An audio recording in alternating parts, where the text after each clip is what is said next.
I used to think parking lots were just empty, silent spaces, boring, harmless, nothing more than concrete and cars. But after what happened in 2019, every time I walk through one, especially late at night, I feel that familiar heaviness in my chest, like something is quietly watching from the shadows. Back then, I was working at a phone repair kiosk inside a suburban mall. It was a simple job, fixing cracked screens, unlocking phones, dealing with impatient customers, and then closing at night when everything got quiet. That night was a slow Tuesday, and my coworker, Derek, had gone home early because he wasn't feeling well, leaving me to close alone. I went through my routine, counted the cash drawer, locked the cases, and secured the safe. By the time I was ready to leave, it was almost 9:40 p.m., and most store gates were already halfway closed. The mall had that strange after-hours stillness, where every sound echoes louder than it should. As I walked past the food court toward the east exit where I parked, something felt off. Only one light was still fully on in that huge space, and under it sat a man alone at a table. No food, no drink, no bag, no phone, nothing. Just him. He was sitting upright, postured stiff, hands flat on the table like someone waiting for a job interview. At first, I thought maybe he worked late or was waiting for a ride, but then he turned his head sharply toward me, not casually, not slowly like he'd been waiting for me specifically. His stare was cold and solid, no blinking, no expression. I gave a small nod trying to be polite, but he didn't react at all. He just kept looking. I tried to ignore him and walked toward the exit, but the moment the cold night air hit me, I felt this wave of relief, like I'd escaped something without even knowing it. The parking lot was almost empty, just scattered cars and flickering lights overhead. Mine was parked further out,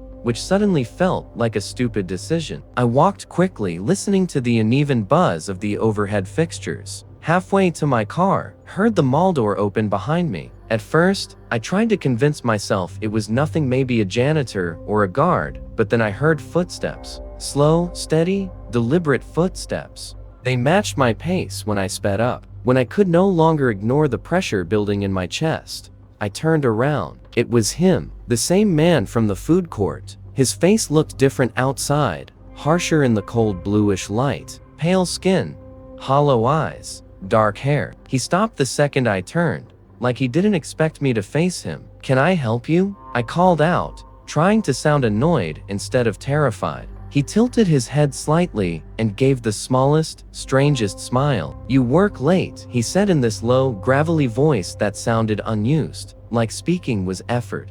I swallowed hard and nodded, trying to stay calm. He took 2 slow steps toward me and said, "You park far." That sentence hit me harder than it should have, because it meant he'd been watching me not just tonight, but long enough to know my routine. I turned away quickly and walked faster toward my car. His footsteps followed again, quicker this time, matching me step for step. Every instinct in my body wanted to run, but something in me knew running might make it worse. I reached my car and fumbled my keys because my hands were shaking so badly. I unlocked the door, slid inside, and hit the lock button immediately. My breathing was loud inside the car, louder than the engine when I finally started it. I looked through the windshield. He was about 20 feet away, just standing there, staring with that faint smile still stuck on his face. Then he raised his hand and pressed his thumb down like he was pretending to unlock a car door. Slow, deliberate, click, click, click, except there was no actual sound. He wasn't holding anything. He was just mimicking the motion,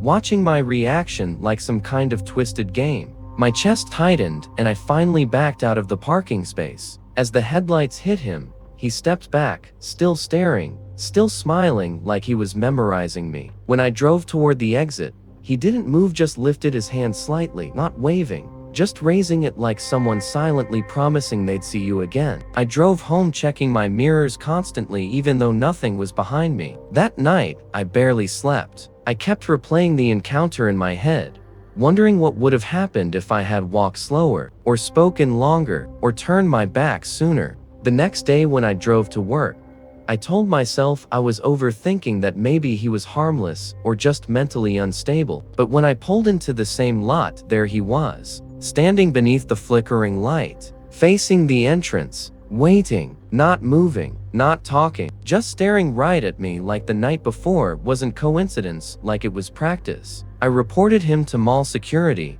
and they claimed they'd check the cameras and patrol more. Whether they actually did, I'll never know because nothing came of it. He eventually stopped showing up, but even now, years later, walking through any parking lot at night makes my skin crawl. I still feel like somewhere just past the edge of the light he's there, quiet, watching, waiting for someone who parks far and works late.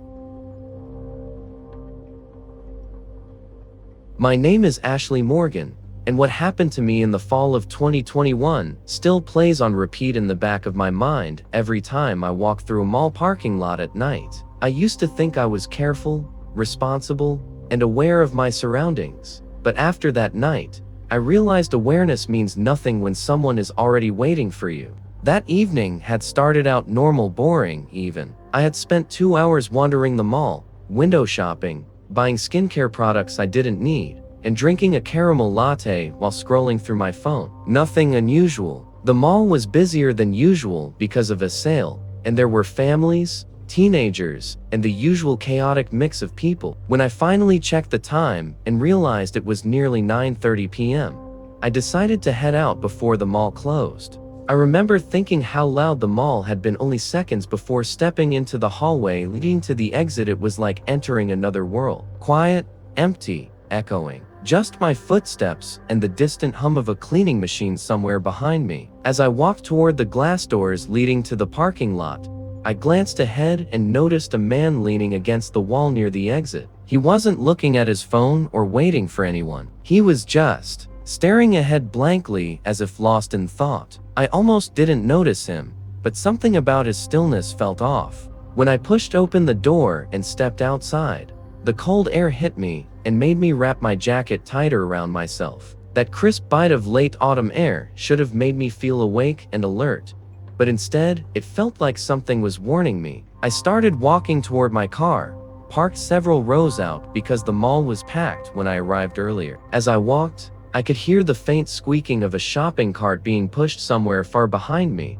and a couple laughing near the other end of the lot. Normal sounds, harmless sounds, but then came a new one. Slow footsteps behind me, not rushed, not random, just steady. I tried to brush it off, telling myself someone else was simply heading toward their car, but the hairs on my arms lifted, and a cold nervousness rolled through me. After about 10 seconds, I glanced back casually, trying not to seem paranoid, and froze. It was him, the same man who was standing near the exit. He wasn't pretending to look around or check his phone. His eyes were fixed directly on me. I forced myself to keep walking, faster this time, my heart thudding in my chest. I hit the unlock button on my key fob, and my headlights blinked ahead. As I approached my car, the footsteps behind me quickened, not running, but with purpose, like he wanted to close the distance without alarming me. I reached my door, opened it quickly, and before climbing in, I glanced over the roof of my car. He was closer, maybe 10 feet away now, close enough for me to see that strange half smile forming on his face. Not friendly, not nervous, knowing, like he was already confident about how this night would end. I slipped into the driver's seat, slammed the door shut, and hit the lock button so fast that my hand trembled.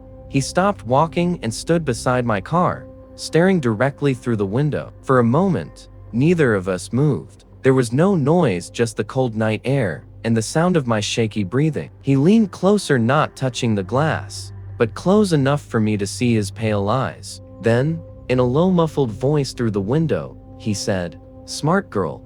That moment shattered every sense of safety I thought I had. I didn't wait to see what he meant. I started the engine and backed out quickly. As I did, the headlights fully illuminated him, and I realized something chilling: he wasn't empty-handed. He had a set of zip-tie eyes in one hand, and something metallic in the other that glinted faintly under the parking lot light. I nearly hit another car backing up, but I didn't care. I sped toward the exit, glancing in my rearview mirror repeatedly. At first, he didn't move, just stood there watching. But then, as I turned toward the lot exit, I saw him walk briskly toward another row of cars away from the mall and deeper into the lot, as if searching. I drove straight to a well-lit gas station a few minutes away, and finally let myself cry. My hands were shaking so badly I could barely hold my phone. I called mall security first. They took my report politely, but with the usual scripted calmness, telling me someone would review the cameras.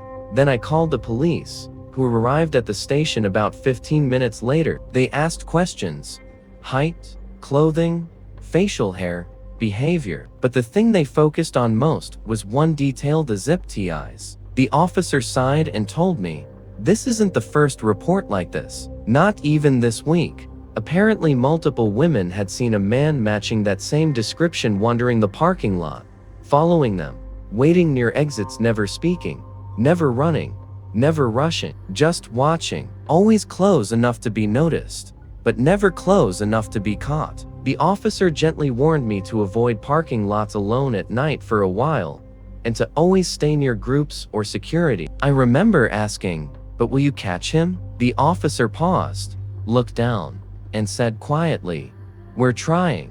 Weeks passed, then months, and eventually life went on. But something in me changed. Now, whenever I walk through a parking lot day or night, my body reacts before my mind does. My heart picks up, my senses sharpen, and I always look over my shoulder repeatedly. Because the scariest part isn't that he followed me, it's that he never tried to grab me. Not then. He only watched, he only waited, like he wasn't there to try that night, only to learn. And the worst part, something the police said keeps echoing in my mind, is that men like him don't stop. They don't phase out. They don't suddenly lose interest. They study patterns. They pick opportunities. They wait until circumstances align perfectly. I still don't know what his real intention was, whether it was robbery, kidnapping, something worse, but the zip ties told enough of the story. And every time I walk across pavement with rows of cars stretching into shadows, I can't shake the feeling that somewhere out there, he's still wandering parking lots, looking for someone else who isn't paying attention.